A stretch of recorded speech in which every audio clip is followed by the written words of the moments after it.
কেতিয়াবা কেতিয়াবা প্ৰশ্ন হয় যে এই লোন পালে আমি চাকৰি কৰিব নোৱাৰো নেকি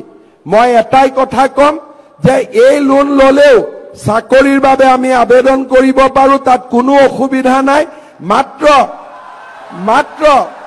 চৰকাৰী চাকৰি পালে আপোনালোকে লোনটো ঘূৰাই আমি চৰকাৰৰ পৰা পোৱা টকাখিনি ঘূৰাই দিব লাগিব আৰু 5 বছৰ পিছত যদি আমি চাকৰি পাওঁ তেতিয়াহলে এই টকাখিনিও আমি ঘূৰাই দিব নালাগে কাৰণ 5 বছৰ পিছত আমি টকা ঘূৰাই দিয়াৰ পৰিবেশ নাথাকে কিন্তু তৎকালীনভাৱে যদি কোনোবাই চাকৰি পায় তেতিয়াহলে আপোনালোকে টকা কেইটা উভতাই দিব লাগিব শ্ৰদ্ধাৰ যুৱক যুৱতী বন্ধু বান্ধৱীসকল মই যদিও চাকৰি প্ৰসংগটো আনিছো মই অনুৰোধ কৰিম আপোনালোকৰ মনত আপোনালোকৰ বুকুত ইমান সাহস আছে আপোনালোকে জব সিকাৰৰ পৰিৱৰ্তে জব গিভাৰ হোৱাৰ বাবে চেষ্টা কৰক অৰ্থাৎ আপোনালোকে এনেকে কাম কৰক যাতে দুজন লৰাক আপোনালোকে কৰ্ম সংস্থাপন দিব পাৰে চৰকাৰী চাকৰি আমাক এটা নিৰ্দিষ্ট জীৱনত আবদ্ধ কৰি ৰাখিব চৰকাৰী চাকৰিয়ালে চাকৰি পোৱা দিনাখনে তেওঁলোকৰ জীৱনৰ সপোনবিলাক শেষ হৈ যায়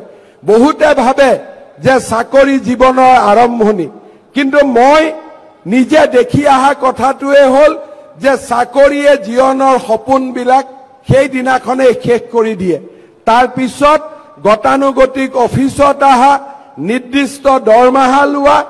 আৰু মানসিক হেঁচাৰ মাজত চাকৰি কৰা কিন্তু উদ্যোগ এটা যেতিয়া আমি আৰম্ভ কৰো ব্যৱসায় এটা যেতিয়া আৰম্ভ কৰো হি জীৱনৰ শেষ নহয় হি জীৱনৰ আৰম্ভণিহে হয় আৰু এই সৰু উদ্যোগটোৱে আপোনালোকক এদিন আকাশ চুব পৰা পৰিবেশলৈকে লৈ যাব পাৰে চাকৰিয়ে জীৱনৰ সপোন ৰুদ্ধ কৰে আৰু ব্যৱসায় আৰু উদ্যোগে জীৱনৰ সপোন মুকলি কৰে এইটোৱে হৈছে আমাৰ মাজত ডিফাৰেন্স মধ্যবিত্ত পৰিয়াল আৰু আমাৰ মাজত থকা দুখীয়া পৰিয়ালসকলে ভাবে যে চাকৰি এটা পালো আমি আৰু নিশ্চিত হলো ময়ো মানো চাকৰি এটা পালো আমি নিশ্চিত হলো কি নিশ্চিত হলো মাহৰ দৰমহাটো আমি নিশ্চিত হলো কিন্তু ভাল উদ্যোগ আৰু ভাল ব্যৱসায় যদি কৰিব পাৰো তেনেকুৱা মাহৰ দৰমহা পোৱা 10 জন লৰাক মই নিজে চাকৰি দিব পাৰো তেনেকুৱা ধৰণে আমি আগবাঢ়ি যোৱাৰ ক্ষমতা আমাৰ মাজত আছে আৰু এই ক্ষমতাৰ আমি